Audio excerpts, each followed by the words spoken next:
दोस्तों नमस्कार। बात करेंगे एक बार फिर मोरबी की बात इसलिए की जाएगी कि पूरा देश आहत है उस निर्ममता से जो गुजरात सरकार की निर्ममता सामने नजर आ रही है। जी हां, ये जो पुल बना था 1887 में इसका निर्माण हुआ था और इस पुल की जो लंबाई थी 765 फुट और चौड़ाई 4.5 फुट थी। ऐसा कहा जाता है कि जो महाराजा थे रावेल, उन्होंने इसका निर्माण कराया था। ब्राह्मण राजा थे और महाराजा महल से राज दरबार तक जाने के लिए इस पुल का इस्तेमाल किया करते थे। 7 महीने से बंद था पुल। एक रिपोर्ट आने के बाद, रिपोर्ट क्या थी ये देख लीजिए। ભારતમાં રામ ઝૂલા અને લક્ષ્મણ ઝૂલા વિશે તો સૌ કોઈ જાણે છે, પરંતુ કદાચ જ કોઈને ખ્યાલ હશે કે મોરબીમાં પણ આવો ઝૂલતો પુલ છે। હેરિટેજમાં સમાવાલાયક આ પુલ હાલ તો જાણે કે દેખરેખના અભાવે જર્જરિત હાલતમાં પડ્યો છે। મુલાકાતીઓ પણ આ પુલની દશા જોઈને નિસાસો નાખી જાય છે। જોઈએ આ અંગેનો અહેવાલ।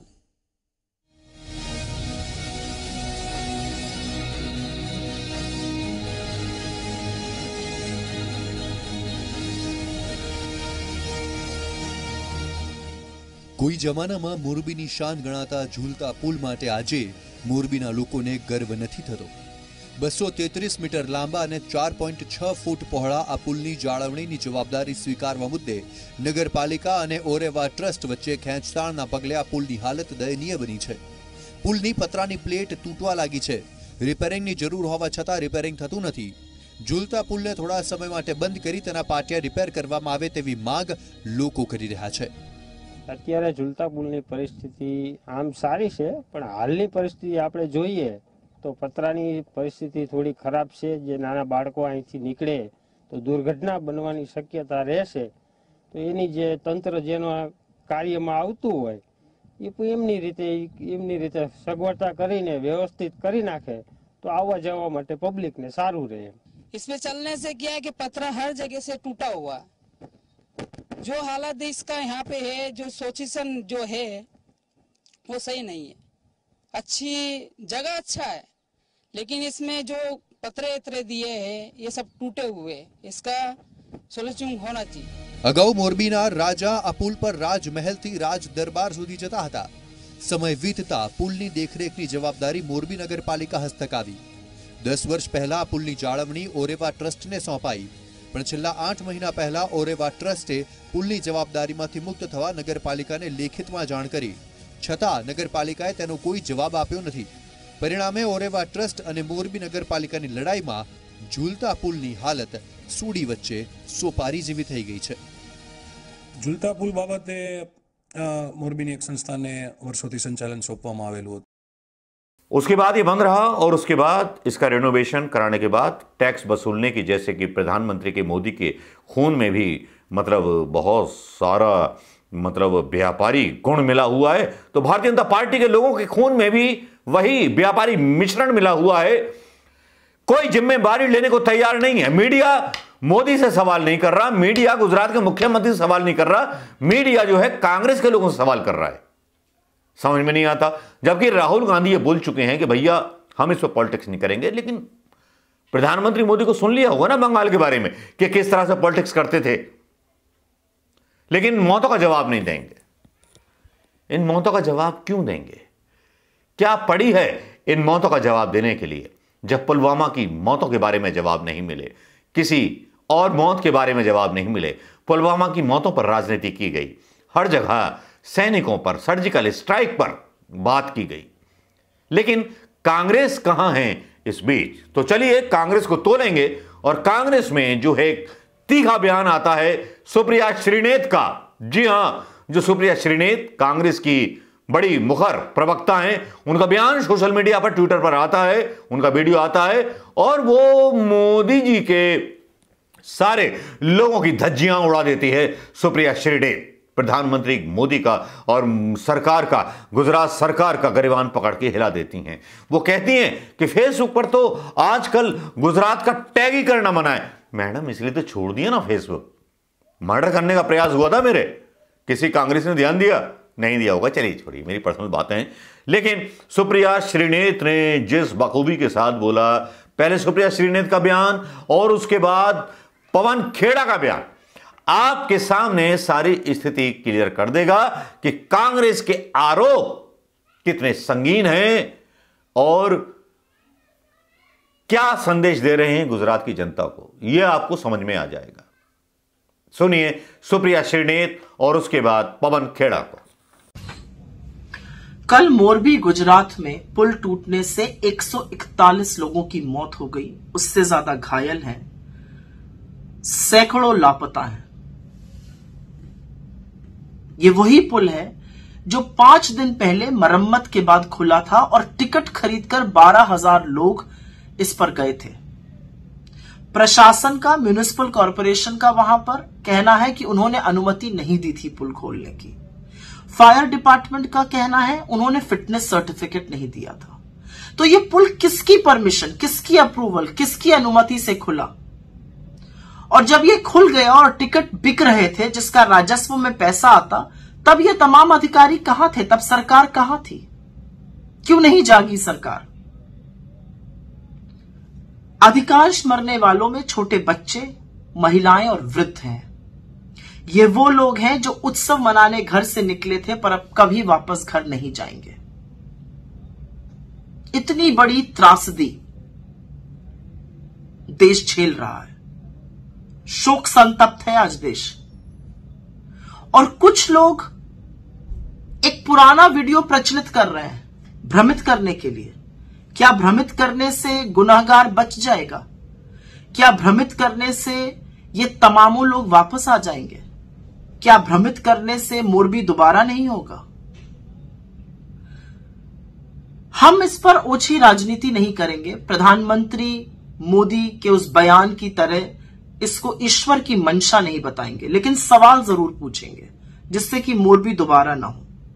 सवाल यह पूछेंगे कि मोरबी से 388 किलोमीटर दूर प्रधानमंत्री मोदी 6 कैमरों से लैस होकर एक भव्य आयोजन का हिस्सा बन रहे हैं। किसके नाम पर?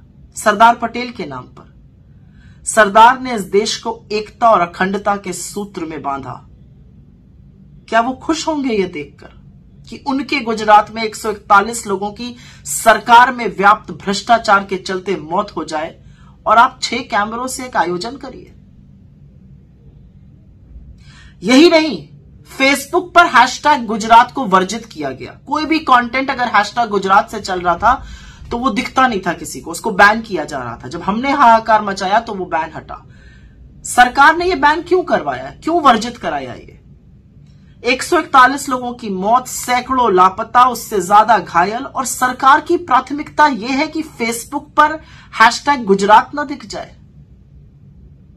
ये मानवीय त्रासदी है। ये भ्रष्टाचार और कमीशन के चलते त्रासदी हुई है। ये तथाकथित गुजरात मॉडल को खोखला साबित करता है, लेकिन सबसे ज्यादा ये असंवेदनशीलता और पाषाण हृदय दिखाता है। क्या हो गया मोदी जी आपको?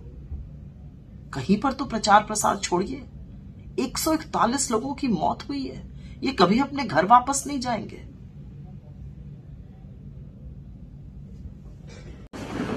ये देश के प्रधानमंत्री जिनकी ये जन्मभूमि है, जिनकी ये कर्मभूमि रही है, जिस गुजरात ने उनको सत्ता के शीर्ष तक पहुंचाया, वो आज भी अपने कार्यक्रम गुजरात में जारी रखते हैं। अफसोस हुआ नहीं। दिल में दर्द सबके है, पत्रकारों के है, विपक्ष के है, आम नागरिक के है।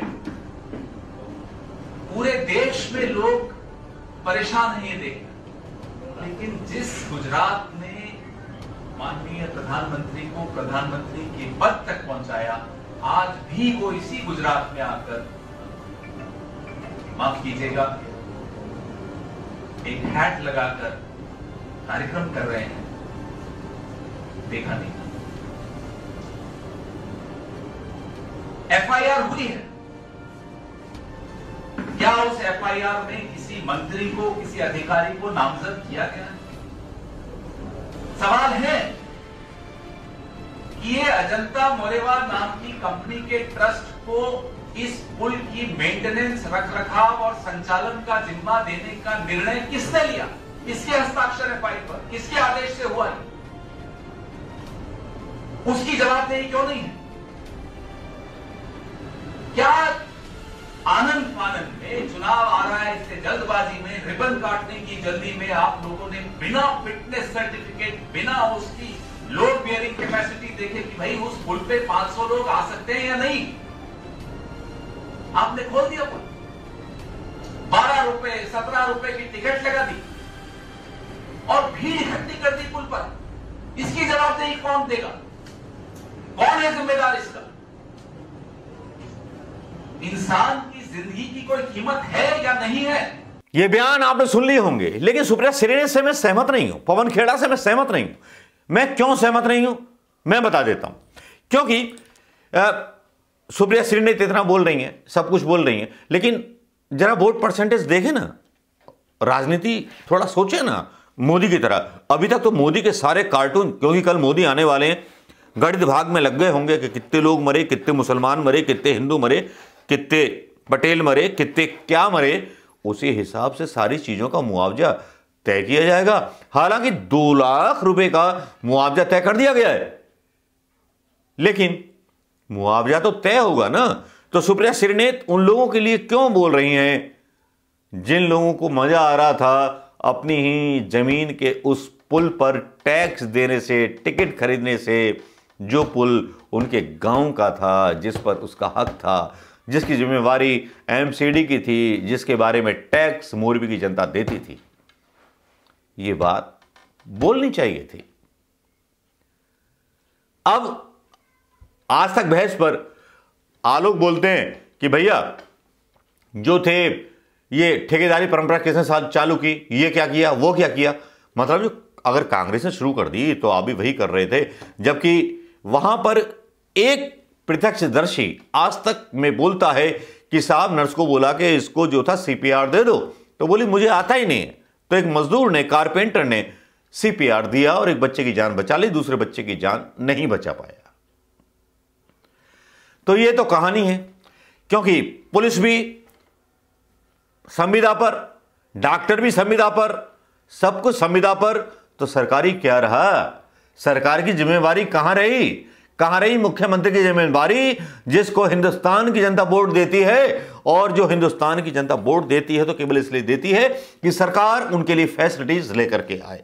प्रधानमंत्री मोदी भी बोलते हैं चप्पल वाला आदमी जो था हवाई जहाज में उड़ेगा, लेकिन छठ पूजा पे जाने के लिए 16-16, 18-18 हजार के टिकट मिलते हैं। भाई मोदी जी का मैनेजमेंट बाकी ग्रेट है। सुप्रिया श्रीनेत जी, पवन खेड़ा जी, कम से कम ऐसी गलना मत किया करो, गलत लगता है। जनता के हित की बात करते हो, जब जनता की समझ में नहीं आता तो आप फालतू पने की बातें क्यों करते हो? मत बोला करो फालतू बातें। उस जनता को, जिस जनता ने प्रधानमंत्री मोदी को अपने दिल से चुन करके भेजा है, दिल जानती हो ना, दिल। नमस्कार, जय हिंद दोस्तों।